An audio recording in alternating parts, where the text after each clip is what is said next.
Summary of Buying Your First Home by Ilona Bray, Alayna Schroeder, and Marcia Stewart. There's no doubt about it. Buying your first home is one of the biggest, scariest steps you can take. For many people, this decision is considered a major milestone of adulthood. Society has taught us that being successful and buying your own home are two core signs that you've made it as an adult, and thus, it's something that most people aspire to. But although there's no shortage of pressure to buy a home, advice on how to do so is often a little more scarce. That's why the authors aim to demystify this process and cut through the many confusing messages that first-time homebuyers receive. So think of this book as your clear-cut, no-nonsense guide to everything you've ever wanted to know about buying your first home. Chapter 1: The Basics of Buying Your First Home. If you're a young person in your 20s or 30s, you've probably noticed that this is not your grandma's economy. Your parents and grandparents likely enjoy giving frequent lectures about how, back in my day, I bought a house right out of college, or I worked hard to support myself through school. What are you kids whining about? And these lectures clearly communicate that younger generations are just lazy. But the truth is that the struggles of our current economic climate cannot be blamed on the old excuse of kids these days are lazy. In fact, young people today are actually living in a radically different economic landscape from that of their parents and grandparents. And that's why you need economic advice that's tailored to the financial difficulties of today. So, the authors aim to begin by unpacking some of the most common concepts in real estate. In their own words, the authors break down the first-time house buying process by explaining, you've probably heard people talk about real estate as a great investment. But what exactly do you get out of the deal? Well, a few things. You'll build equity instead of spending cash on rent. You gain immediate benefits, a place to live. And you'll eventually have full ownership of an asset that, at least over the long term, has a good chance of appreciating in value. Buying a home is one of those rare instances where you can control a very large and potentially appreciating asset with a comparatively small initial cash investment, your down payment. Better yet, notes advisor Daniel Stee, you're using the proverbial OPM, other people's money, for the balance of the investment, and that money is being lent to you at comparatively low cost given the historically low interest rates we've experienced these past few years. Yet, you get to enjoy the appreciation on the full value of the investment, not just your cash component. It almost doesn't seem right. Over time, as you patiently pay your mortgage, two things might start happening. Your principal loan balance will go down, and the house's market value may go up. Both of these mean that you're actually accruing equity.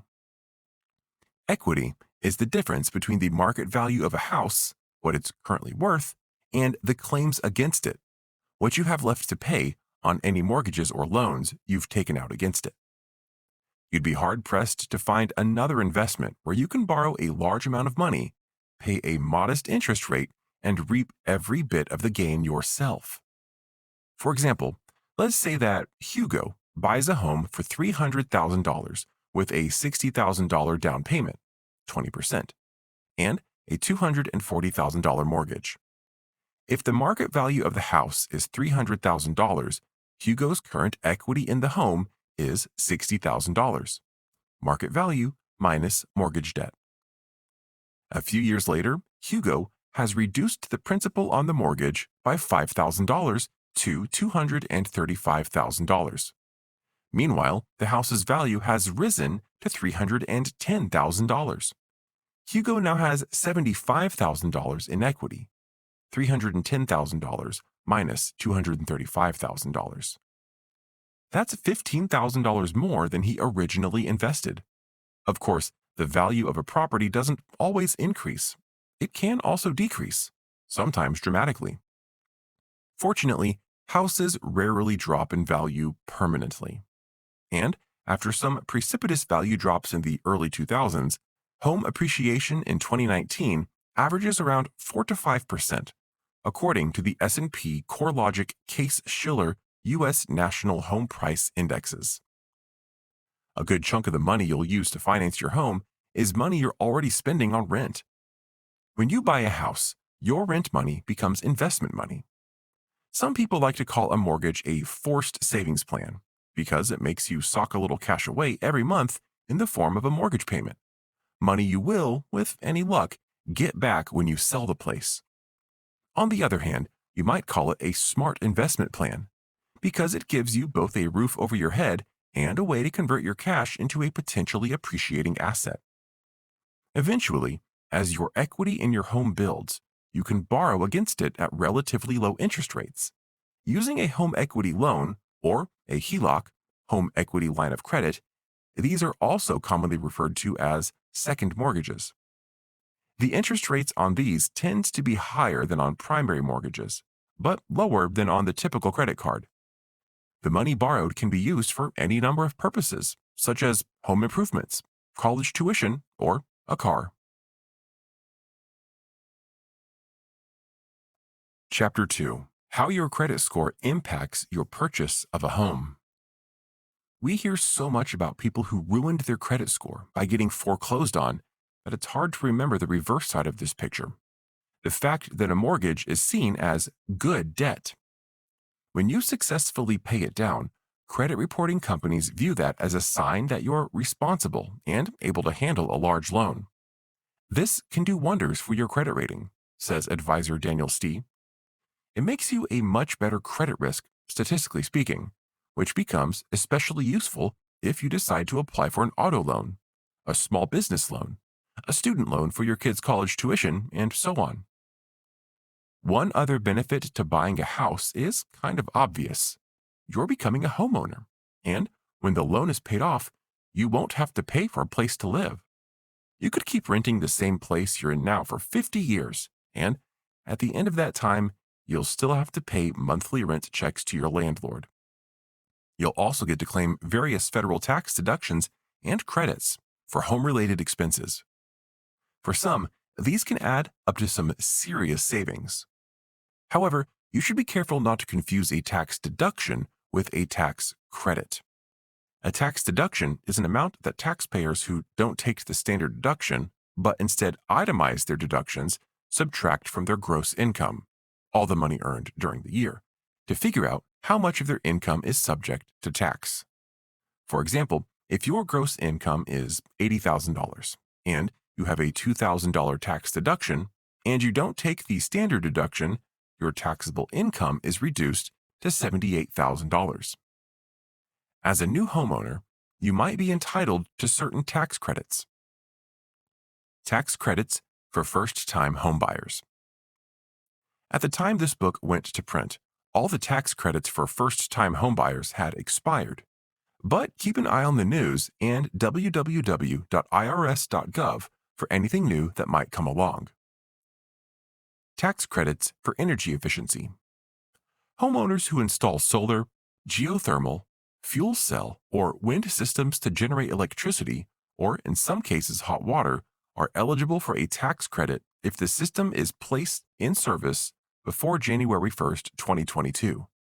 There is no dollar limit on solar, geothermal, or wind system credits, but fuel cell system credits are capped at $500 per half kilowatt of power capacity. The credit value decreases over the next few years.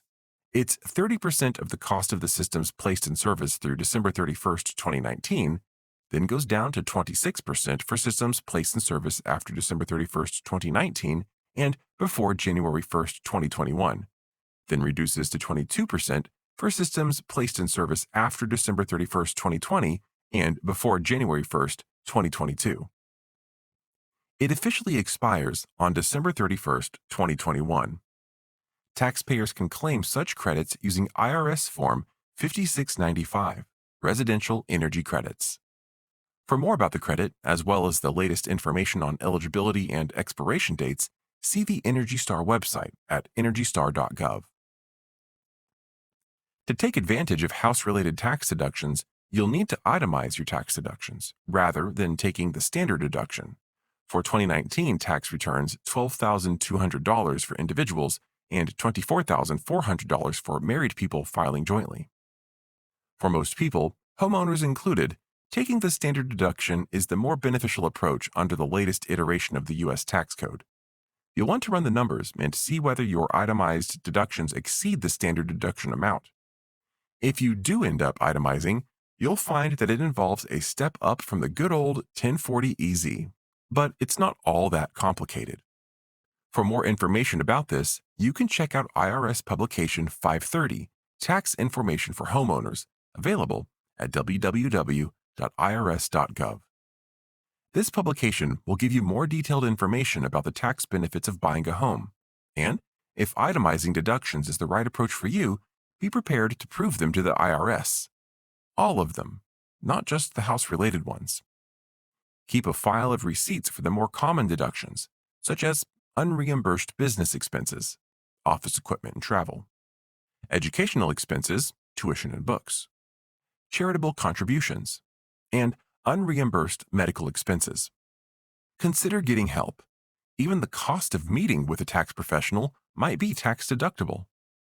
One of the biggest potential deductions from your taxable income, if you itemize, will be the interest you pay on your home mortgage, available for mortgages of up to $750,000 for individuals and married couples filing jointly, and $375,000 for married people filing separately.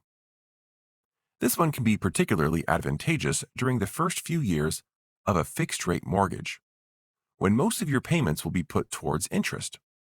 Until the end of 2017, home-owning families with an adjusted gross income of $100,000 or less were able to fully deduct the cost of their mortgage insurance premiums, PMI. PMI protects the lender's investment if it needs to foreclose. Lenders require borrowers to purchase PMI if their down payment is less than 20% of the purchase price. Although the PMI deduction has since expired, a bill to create a permanent PMI deduction was introduced in early 2019. H.R. 284 of the 116th Congress, Mortgage Insurance Tax Deduction Act of 2019. So it's possible that homeowners who itemize might be able to again use this deduction in the future. Check irs.gov/Schedule A for the latest information before you file your taxes. Taxpayers who itemize can also deduct certain other expenses from their taxable income, such as property taxes. While the amounts vary between states and localities, most people pay around 1% of the home's value each year in state property tax. You can deduct from your federal taxable income up to $10,000 of what you pay collectively for state, local, and property taxes. Points. Points are additional, one-time, and usually optional fees you pay to reduce your mortgage's interest rate. They're tax-deductible in the year you pay them. Interest on a home improvement loan. If you take out a loan to make improvements that increase your home's value, prolong its life, or adapt its use, for example by adding a deck or a new bathroom, you can deduct the interest on loans up to $750,000.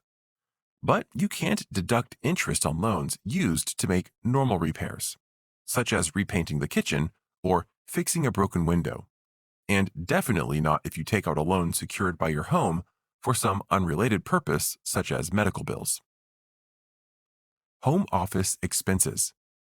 If you use part of your home exclusively and regularly for a home-based business, you might be able to deduct a portion of the related expenses, including the costs of some home repairs, or even things like landscaping if your home's appearance will be important to visiting clients.